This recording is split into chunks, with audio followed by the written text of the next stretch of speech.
Medicare will pay for the motor inside a lift chair. It won't pay for the chair that motor is bolted into. That sounds ridiculous until you see the rule Medicare uses to tell medical equipment apart from the things it counts as part of the house. And that rule decides whether you pay a couple $100s or several thousand. So here's what's coming. 3 safety upgrades Medicare won't pay for, 2 it actually does, and 1 thing the manufacturer would rather you skipped, plus where the refused items can still get paid for. Start with the cheapest thing because it's the one that catches people off guard. Medicare doesn't pay for grab bars. Its own rules file them next to air conditioners and bathtub seats, a comfort item on the wall. And that's hard to accept because the grab bar isn't the weak item here. A Cochrane review of 159 trials found that home safety changes, grab bars included, alongside an occupational therapist's advice, cut falls in older adults. So the cheapest thing has the best evidence behind it, and it's the one Medicare won't touch. If you'd rather learn that here than from a salesperson in your parents' living room, there's more of this on the channel.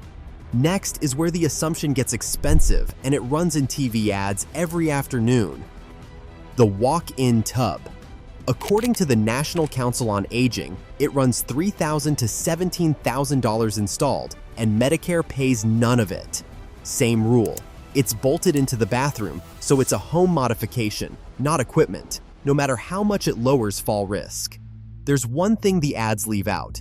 In a standard walk-in tub, you sit inside it while it fills, and again while it drains, because the door can't open with water behind it.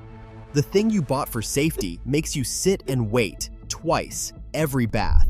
There's a bigger number coming, and it's the one most likely to drain the budget before the real fix gets bought. The stair lift. A straight one runs about $2,000 to $8,000 installed. A curved staircase pushes it past $10,000, sometimes past $20,000. Medicare calls it a home modification, so the family pays all of it. This is where the pattern does real damage. Say a family spends $9,000 expecting partial coverage, gets nothing back, and now there's nothing left for the $200 of bathroom equipment that had the best shot at stopping the fall.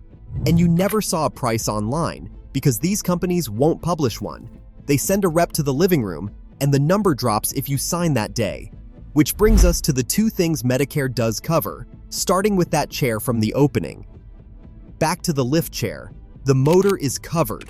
Part B pays 80% of the approved amount after your deductible, $283 in 2026. The chair around it isn't, because it's furniture. Now the part the manufacturer would rather you skipped. On Pride Mobility's own Medicare page, right after it says you're paying for the furniture yourself, it suggests that since you're covering it anyway, you may as well pick stylish fabrics. They're openly upselling you on the exact part the government won't pay for. One catch.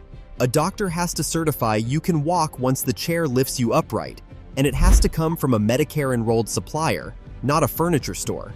That leaves one more covered item, the strangest of all, because coverage depends on where you put it.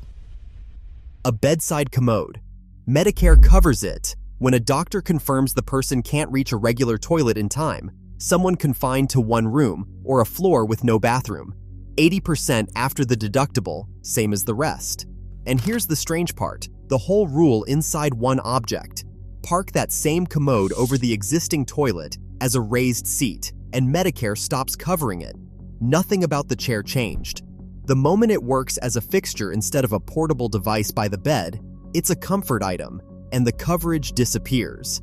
And most families buy the commode at full price online, never knowing that for a room-bound parent, Medicare would have covered most of it.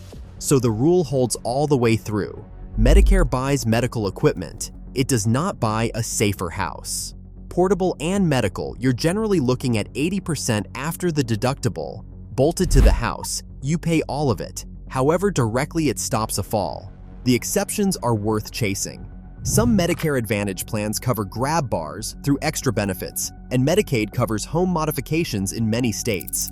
For veterans, the VA's HISA grant pays up to $6,800 for the exact modifications Medicare refuses. So before you spend, run one test. Does it attach to the house? That tells you who pays, before anyone sends a rep to tell you otherwise. And if you're sorting this out for a parent right now, the next few videos are the ones I'd watch before buying anything.